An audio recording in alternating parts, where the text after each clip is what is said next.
Hello everyone! Welcome back to my kusina! Excited naman ako i-share sa inyo ang aking miswa and patola soup with cream of corn. So, ito siya. Ayan, ang sarap. So, first thing lang na gagawin natin is igigisa natin yung ating onions and garlic.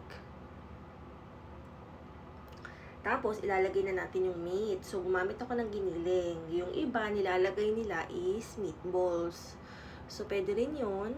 Pwede rin pork. Pero ito, beef ang ginamit ko. Durug-durugin lang natin yung ating ground beef. Ganyan. O, pag brown na siya, pwede na nating ilagay yung ating vegetable cubes. And then, yung ating beef cubes, at saka yung ating ground black pepper. So, naglagay din ako ng isang pakete ng Magic Sarap. So, ito yung pampalasa sa ating miswa soup. So, pag okay na yon, maglalagay na tayo ng tubig. So, depende kung gaano karami yung gagawin yung soup, no? So, gumamit ako dyan ng 8 cups of water.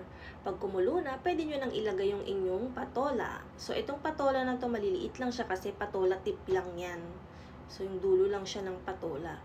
And then, titimplahan na natin siya ng ating salt. Yung iba, naglalagay sila ng patis. So, depende sa inyo kung anong pantimpla ang gusto nyong gamitin. And then, pag kumulo na yan ulit, ilalagay na natin yung ating miswa. And yung ating cream of corn. So, pwede rin kayong gumamit nung corn lang na nasa can or yung cream. Haluin lang natin yan. Malapit na yung maluto.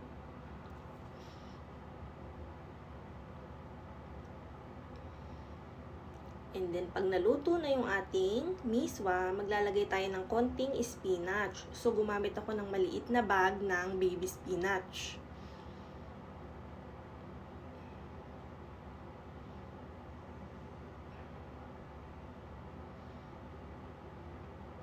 Ayan. So, madali namang maluto yung spinach, no?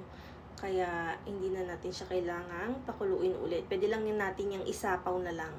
And then, tada! Luto ng ating miswa and patola soup with cream of corn.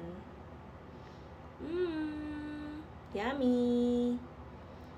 So, kung gusto nyong itry ang ating soup, itry nyo na. Masarap yan with kanin or without kanin. Thank you guys for watching. See you again next time. Bye!